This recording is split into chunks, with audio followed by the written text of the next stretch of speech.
तो आज हम बात कर रहे हैं नई दिल्ली के एक 14 साल के लड़के साहिल अंसारी की। ये कहानी है एक ऐसी रात की जब एक जश्न का माहौल अचानक उसकी जिंदगी का आखिरी दिन बन गया।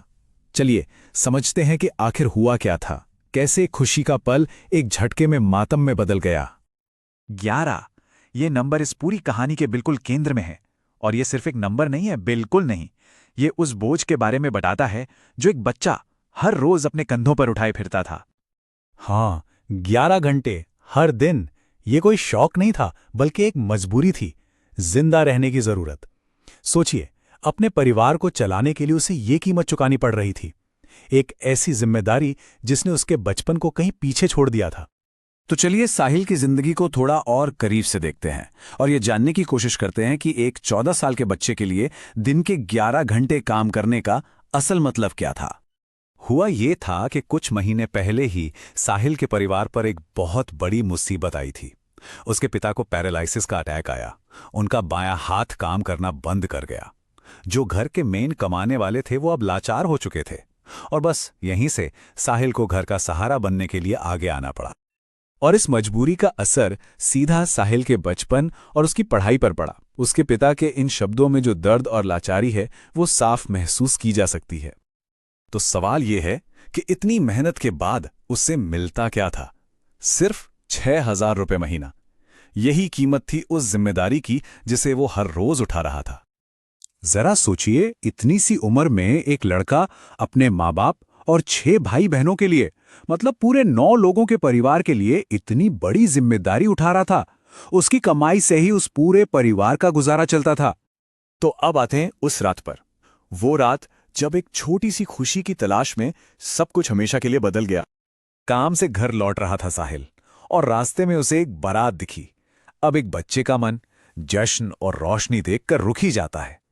दिन भर की थकान के बाद म्यूजिक और लाइट्स ने उसे अपनी तरफ खींच लिया। वो बस कुछ पल के लिए उस जश्न का हिस्सा बनना चाहता था।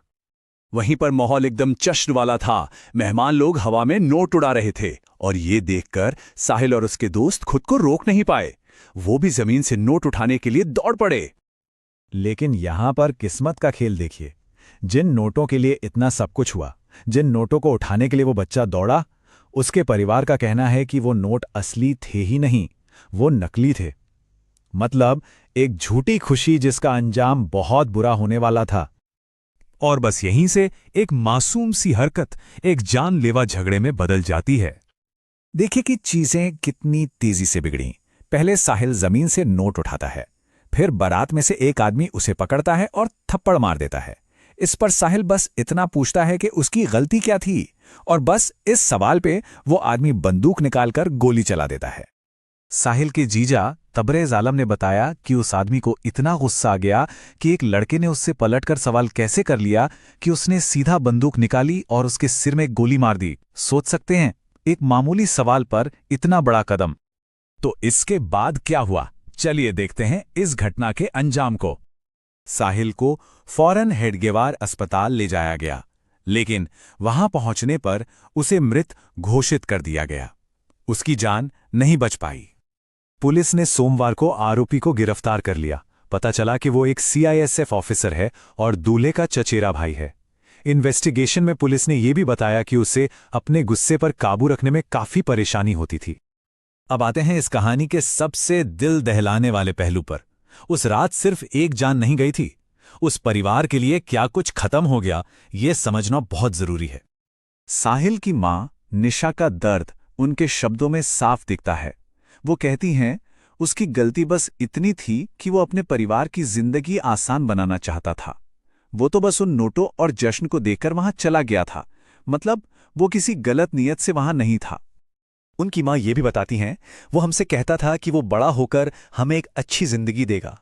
उसने काम करना इसीलिए शुरू किया था क्योंकि उसने अपने पिता को तकलीफ में देखा था। तो आप समझ सकते हैं, उस परिवार ने सिर्फ एक बेटा नहीं खोया, उन्होंने अपने बेहतर कल की उम्मीद खो दी।